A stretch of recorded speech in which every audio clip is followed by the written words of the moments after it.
Syekh Ibnu Athaillah memberikan cara supaya kita paham bahwa hidup itu tempatnya ujian.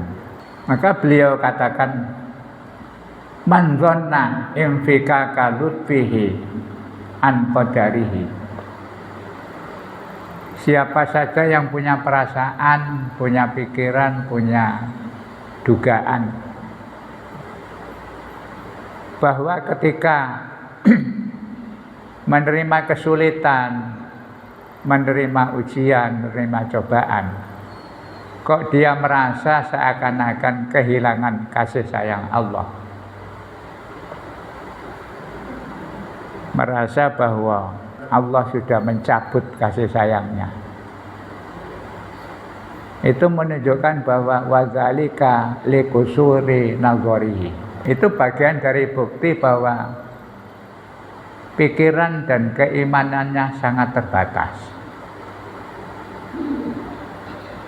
Jadi gampangannya gini, manusia itu dalam kondisi apapun, lebih-lebih ketika menerima ujian dan cobaan Allah, jangan pernah berpikir bahwa ketika menerima ujian dan cobaan itu seakan-akan Allah mencabut kasih sayangnya. Dan ujian cobaan itu bukan hanya sesuatu yang kita anggap tidak menyenangkan. Kita ini sering terperangkap melihat ujian itu hal-hal yang menurut kita tidak senang. Terus kalau menyenangkan kita itu dianggap nikmat. Padahal Allah sudah wanti-wanti, wa nabluukum bisyarri wal khairi fitnah. Kata Allah, aku akan memberikan ujian, pelatihan, cobaan kepada kalian semua bisyarri wal khairi. Satu saat yang namanya ujian itu tidak menyenangkan. Tujuannya apa? Allah ingin melihat sejauh mana kesabaran hambanya ketika mendapatkan kesulitan. Jadi ujian itu hanya ada dua saja. Satu saat diberi kesulitan-kesulitan, hambatan-hambatan dalam mencapai keinginan hidupnya di dunia. Itu tujuan Allah hanya sabar apa enggak. Tapi satu saat kita itu diuji dengan sesuatu yang menurut nafsu kita itu menyenangkan. Dikasih semuanya lancar, rezeki lancar, usaha lancar, anak istri baik-baik saja, kesehatan lancar. Itu kan kita selalu bilang, wah itu adalah nikmat. Bedanya nikmat dengan cobaan itu tipis. Maka orang yang cerdas, kata Syekh Ibnu Athaillah, selalu melihat yang guru ilal akibah. Orang yang pintar, yang cerdas itu kalau menghadapi segala persoalan, yang dilihat bukan realita yang ada, tetapi selalu melihat ke depan, dampak dari yang kita hadapi itu kira-kira apa. Yang bikin orang selamat itu kan karena mikir akibat. Nah, kadang kita ini ceroboh. Yang penting senang ya dilakukan, tapi termasuk mendapatkan apa saja itu melihatnya hari itu juga. Tidak pernah berpikir ini saya kok dapat begini, kira-kira nanti apa ya manfaatnya.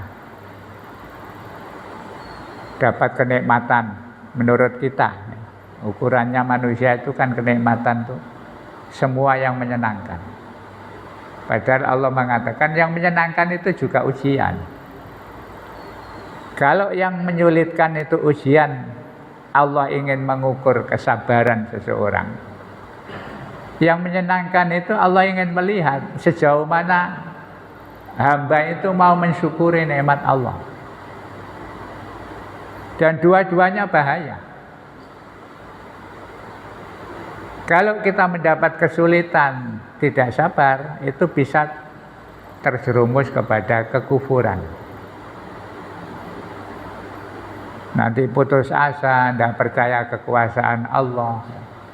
Bahkan kadang-kadang suudzon kepada Allah. Nah, kenikmatan juga begitu. Dengan banyaknya nikmat, kadang kita menjadi lupa untuk menggunakan kenikmatan itu sebagai sarana syukur kepada Allah. Maka hidup itu kalau selalu ingat bahwa semuanya itu cobaan dan ujian, maka orang akan berpikir ketika mendapat kenikmatan dia selalu merenung apa yang akan dimaksud oleh Allah. Dia usaha terus semuanya lancar, itu kadang-kadang istilah orang Jawa medeni. Kalau orang berpikir mesti takut, kok semuanya lancar ini, jangan-jangan. Nah, yang dipikir itu akibat ke depannya. Ketika mendapat kesulitan, ya juga jangan merasa bahwa Allah itu mencabut kasih sayangnya. Maka direnungkan, ada apa ya Allah kok membuat saya begini. Sehingga ketika kita menyikapi hidup seperti itu, nikmat dan sengsara itu dampaknya sama bagi orang-orang yang beriman. Nah, kita belajar memahami ini adalah informasi dalam realita kehidupan yang sebagian orang itu bisa merasakan seperti itu. Soal kemudian kita tidak bisa merasakan bahwa nikmat dan sengsara itu hakikatnya sama, ya kita ini memang belum pernah belajar dengan baik.